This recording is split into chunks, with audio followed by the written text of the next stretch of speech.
I guess every story about family drama starts with everything was fine until. Well, my story isn't any different. Everything really was fine until I turned 11. I'm Tasha, and back then, I lived with my parents in a cozy two-story house. It wasn't anything fancy, but it was home. Mom and Dad seemed happy enough, at least to my kid eyes. The divorce came as a surprise, even though it was peaceful. No screaming, no fighting over furniture, nothing like what my friend Jenny went through when her parents split up. Dad just moved out one day, taking his tools and clothes with him. He hugged me tight and said, "I'll always be here for you, princess." Mom handled it well at first. When Dad's alimony checks came in, she'd roll her eyes and mutter under her breath about how it wasn't enough, but that was about it. I spent weekends with Dad at his small apartment above the auto repair shop he was trying to get off the ground. The place always smelled like motor oil and coffee, but I loved it.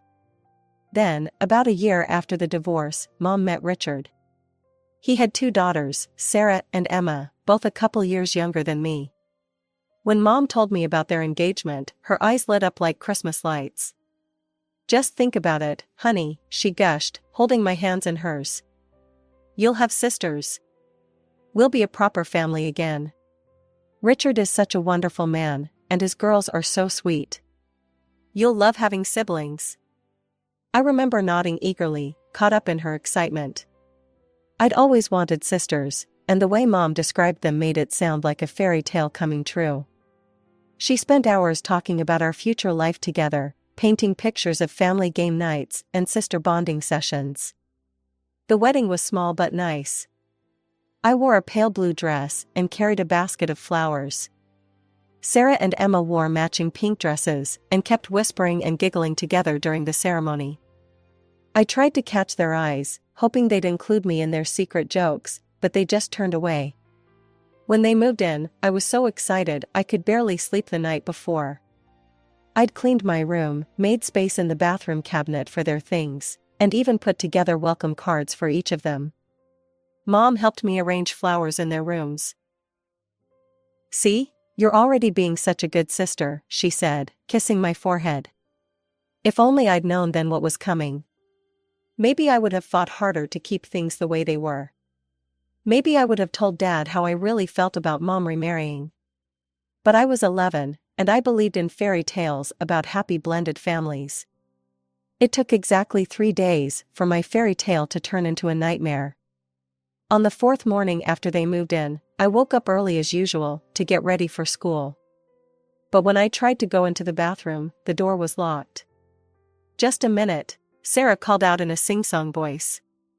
That minute turned into 45. I kept knocking, telling them I needed to get ready for school, but all I heard was giggling and the hairdryer running. When they finally came out, both Sarah and Emma were perfectly groomed, wearing matching outfits. "Beauty takes time," Emma smirked as they passed me. "You should know that." "Oh wait, maybe you don't." I barely had time to brush my teeth before the school bus came. That became our new morning routine, them hogging the bathroom while I waited, usually ending up being late or rushing. But the bathroom was just the beginning. At dinner that night, I went to sit in my usual spot next to Mom, but Sarah had already taken it. When I opened my mouth to protest, Mom cut me off. "Tasha, honey, why don't you sit over there?" She pointed to the chair furthest from her, next to the edge of the table. "It's just a chair, don't make a fuss." I watched as Mom served Sarah and Emma first, cutting their meat into perfect pieces, asking if they wanted more juice, fussing over them like she used to fuss over me. Richard beamed at the scene, while I picked at my food in silence. Things got worse when Sarah spotted my collection of hair accessories, the ones Mom and I had bought together during our weekly shopping trips. "Oh my God, Emma, look at these," Sarah exclaimed, pulling out my favorite butterfly clips. "They'd look so much better on us." "Those are mine," I said, trying to take them back. "Girls should share," Mom said firmly. "Tasha, don't be greedy. Sarah and Emma are your sisters now." After that, Sarah and Emma started calling me Greedy Tasha whenever adults weren't listening. But that wasn't enough for them. My textbooks would mysteriously end up with torn pages. My clothes would get accidentally stained with nail polish. My homework would vanish, only to reappear crumpled in the trash. Every time I tried to tell Mom, she'd shake her head disapprovingly. "Tasha, stop trying to get attention. I know this adjustment is hard, but making up stories about your sisters isn't the way to handle it." "They're not my sisters," I finally snapped one day after finding my favorite sweater with a huge hole in it. That earned me a lecture from both Mom and Richard about family and gratitude. But the final blow came a week later when Mom announced she was reorganizing the bedrooms. "Sarah and Emma need more space for their things," she explained, not quite meeting my eyes. "Your room has better closets, so they'll take that one. We've already moved your stuff to the small room next to the laundry." The small room was basically a glorified closet with a window. It barely fit my bed and dresser. When I saw all my things crammed into that tiny space, something inside me broke a little. This wasn't just about a room, it was about my place in this family, or rather, my lack of one. Richard wasn't content just letting his daughters torment me, he had to join in too. Any little thing I did wrong became proof that I was a difficult child. If I was quiet, I was sulking. If I spoke up, I was being disruptive. I couldn't win. "Just like your father," he'd say, shaking his head whenever I didn't meet his impossible standards. Always causing problems. The apple doesn't fall far from the tree, does it? The funny thing was, Dad was actually doing pretty well with his auto repair business. He specialized in luxury cars, and while it was tough at first, he was slowly building a solid reputation. I never told Richard this, though. Let him think what he wanted. My weekends with Dad became my lifeline.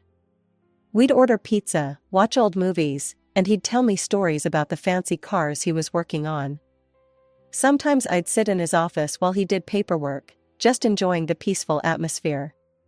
"How are things at home, Princess?" he'd ask occasionally, and I'd always say fine. He had enough on his plate, working long hours to get his business off the ground. The last thing he needed was to worry about me too. The years crawled by. I threw myself into my studies, spending as much time as possible at the library or with friends. Anything to avoid being home. Before I knew it, high school graduation was approaching. I'd applied to several colleges. I got acceptance letters from most of them. I was over the moon, finally, a chance to get away, to start fresh. The day after graduation, I couldn't contain my excitement anymore. We were all sitting at dinner, and I decided to share my news. "I got accepted to several colleges," I announced, pulling out the acceptance letters. "Even got offered some partial scholarships. I really like the business program at." Richard's laugh cut through my words like a knife. Not a genuine laugh, one of those mocking ones that makes your stomach sink. "College?" he sneered. "And who exactly is going to pay for that? Your loser father? The guy who can barely keep his little garage afloat?"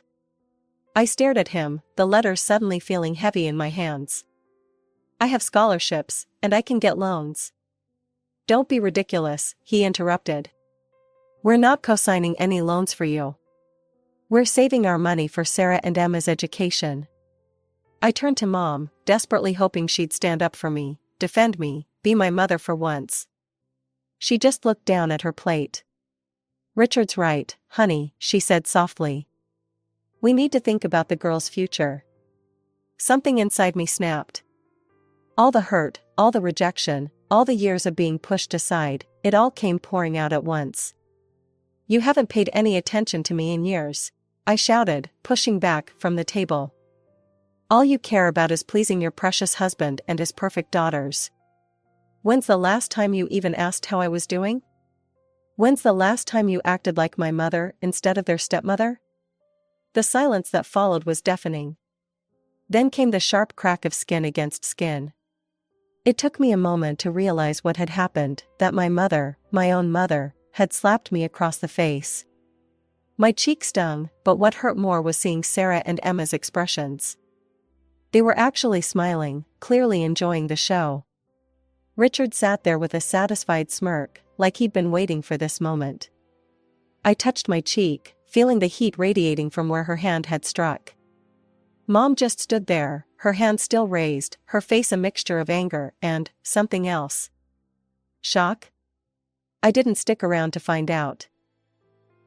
I ran to my tiny room and started throwing things into my suitcase. Clothes, photos, my few remaining precious possessions that Sarah and Emma hadn't ruined. I could hear movement in the house, but no one came to check on me. No one tried to stop me. No one said they were sorry. I made it about a block before the adrenaline wore off and reality hit me.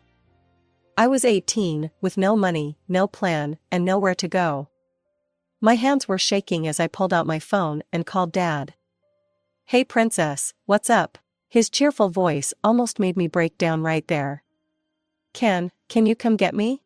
I managed to say, trying to keep my voice steady. "Of course. Where are you?" 15 minutes later, a sleek black Mercedes pulled up beside me. For a moment, I thought I'd given him the wrong street. There was no way this was my dad's car. But there he was, grinning through the open window. "Like my new ride?" he asked as he got out to help me with my suitcase. "This is yours?" I stared at him in disbelief. "I thought it was a customer's car." He laughed, that warm, familiar laugh I'd grown up with. "Nope, all mine. Bought it last week. Business has been good." Then he noticed my suitcase, and his expression changed. "Tasha, what's going on? Why are you out here with a suitcase?" The whole story came pouring out, the college acceptances, Richard's mockery, Mom's betrayal, the slap. Dad's face grew darker with each word. By the end, he was gripping the steering wheel so tight, his knuckles were white. "I'm going over there right now," he growled, starting to turn the car around. "No, Dad, please don't," I grabbed his arm. "It's not worth it. I just want to leave." He looked at me for a long moment, then nodded. "You're right. Let's go home." Over lunch at his place, he'd learned to cook pretty decent pasta over the years. Dad dropped another bombshell. "Remember that fleet contract I was bidding on? With the luxury car rental company?" He was trying to act casual, but I could see him practically bouncing with excitement. "Well, I got it. Exclusive maintenance contract for their entire fleet. The business is really taking off." I was genuinely happy for him, but I must have looked a bit dejected thinking about my own situation, because he quickly added, "And you know what else? I've been saving money for years, putting aside whatever I could for your college fund. It's not enough for an Ivy League school, but combined with your scholarships." I nearly choked on my pasta. You've been saving for my college?" He reached across the table and squeezed my hand. "Of course I have, princess. Did you really think I'd let Richard be right about me?" For the first time that day, I started crying, but these were happy tears. All those years I'd spent protecting Dad from my problems, and here he'd been quietly planning for my future the whole time. I decided to keep my college plans secret from Mom and her perfect family. Let them think they'd won. I spent that summer living with Dad and working at the Sweet Bean Cafe downtown to save up some extra money. Then one afternoon, the bell above the door chimed, and in walked Sarah and Emma, dressed like they were heading to a fashion show instead of a coffee shop.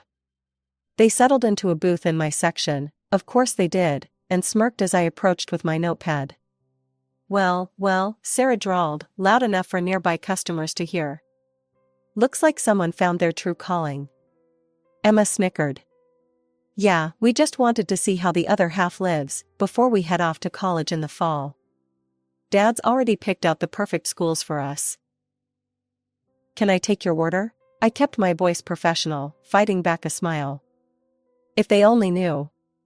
"Oh, you'll probably still be taking orders when we graduate," Sarah continued, examining her manicured nails. "But don't worry, maybe we'll leave you nice tips when we visit home from college." I just smiled and wrote down their complicated, half-CAF, extra hot drink orders. Let them have their moment. I knew where I was headed. That fall, I started college in the neighboring state. I threw myself into my business classes, made new friends, and started building a life that had nothing to do with my past. Mom never called to apologize for the slap, or for anything else. I didn't call her either. Dad visited whenever he could, and we talked almost every day. 4 years flew by. I graduated with honors and landed a job at a marketing firm in the same city as my college. Starting salary wasn't huge, but it was enough to rent a small apartment and live comfortably. I worked hard, stayed late, took on extra projects. My bosses noticed. The promotions started coming. First junior manager, then senior manager, then team leader. Each one came with a nice bump in pay. I was able to start saving serious money for the first time in my life. Then one day, Dad showed up at my apartment with a massive grin on his face. His business had expanded to 3 locations, and he'd just signed contracts with 2 more luxury car rental companies. "I want you to have this," he said, pulling out a cashier's check. The amount made me dizzy. "It's for a down payment on your own place. You've worked so hard, princess. You deserve this." 2 months later, I was moving into my own apartment, not rented, owned. More raises came. More promotions. I started thinking about buying a house, something with a garden maybe, in one of those quiet neighborhoods outside the city. Then one evening, my phone rang. Unknown number. "Tasha?" The voice was hesitant, familiar in a way that made my stomach clench. It's Mom. "I think it's time we talked. I want to try to fix things between us." "Okay," I heard myself say. "Let's talk." We agreed to meet at a small cafe downtown, neutral territory. When Mom walked in, I almost didn't recognize her.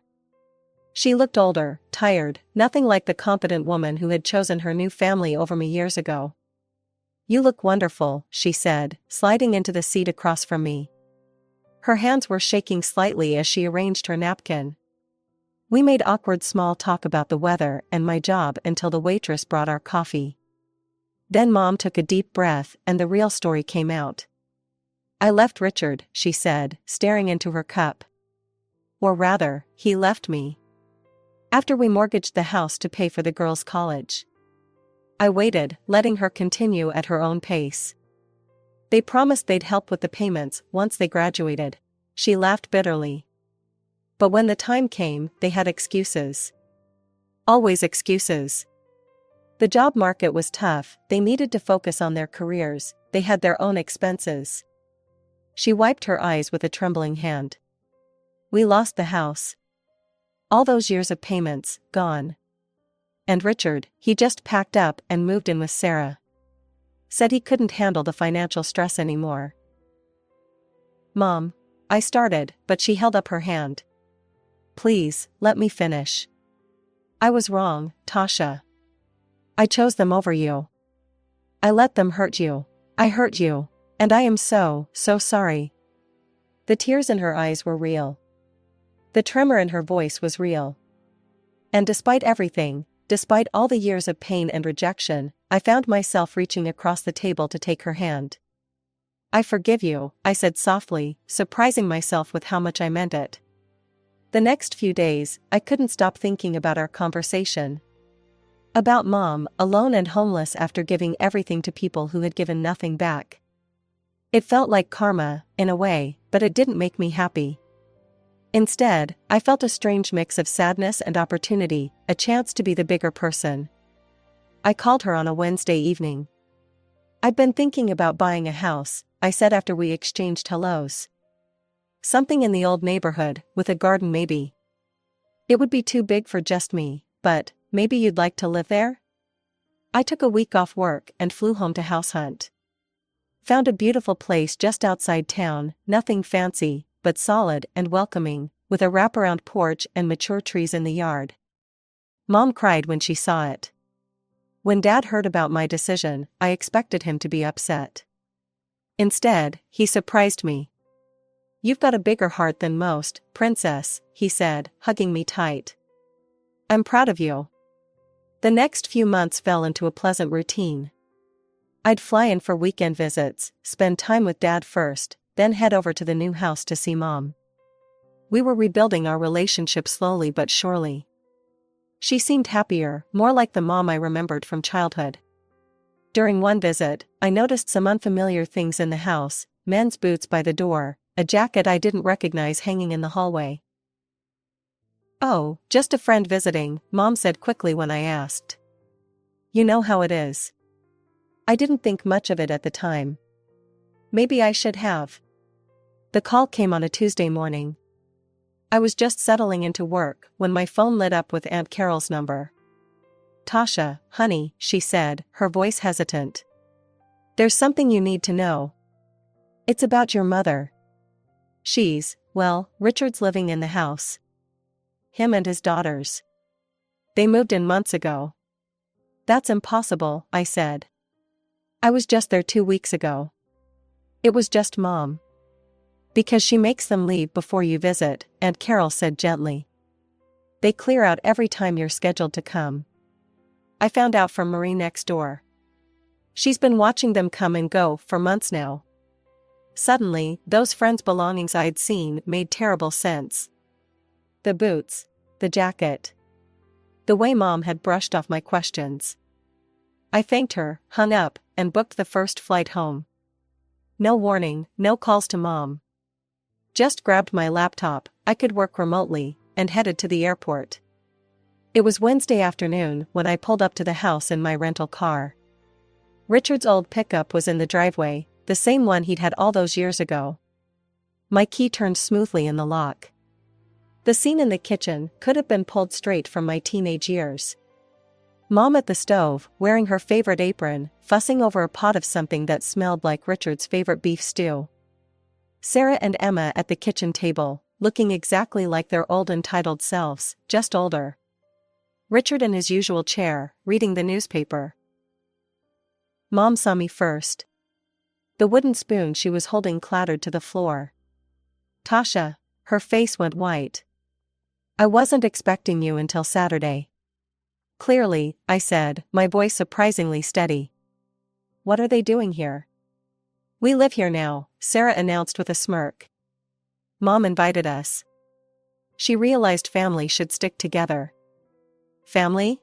I turned to Mom, who was nervously wiping her hands on her apron. "After everything they did to you? After they cost you your house?" "They apologized," Mom said weakly. "They're trying to make things right. Richard's changed, the girls have changed." "Get them out," I cut her off. "Now. This is my house, and I want them gone." "No." Mom straightened up, and I saw that familiar stubborn look cross her face. "I love them, and I want them here." "Love them?" I couldn't believe what I was hearing. "They drove you into debt. They cost you your house. Have you forgotten how they treated me? How they bullied me every single day? How they destroyed my things, stole my room, made my life hell?" "That was years ago," Mom waved her hand dismissively. "They were just children then." "And what about now?" I demanded. "They used you for college money and abandoned you. Richard left you when things got tough. How can you just forgive that?" "Because they're family," Mom insisted, her chin lifting stubbornly. "They made mistakes, but they're sorry now." Sarah and Emma exchanged smug looks. Richard just sat there with that same self-satisfied smile I remembered from my childhood. "Fine," I said, my voice ice cold. "Then I'm giving you a choice, Mom. Right now. Them or me." The silence that followed seemed to stretch forever. I watched Mom's face, searching for any sign of the mother I used to know, the one who used to braid my hair and kiss my scraped knees and tell me I could be anything I wanted to be. "I choose them," she said finally. "We're happy together, Tasha. Why can't you just accept that?" Something inside me hardened permanently. "You have 2 days to get out of my house. All of you." "You can't do this." Mom's voice rose to a shriek. "I'm your mother. You can't throw me out." "Watch me." I turned and walked out, their voices following me down the driveway. 2 days later, I returned. Nothing had changed. Their cars were still in the driveway, and when I walked in, they were all sitting in the living room like they owned the place. I told you to leave, I said. Mom actually laughed. And I told you, you can't throw me out. I'm your mother. Fine. I pulled out my phone and dialed 911. Then I'll let the police explain it to you. You wouldn't dare. Richard started to rise from his chair. Hello?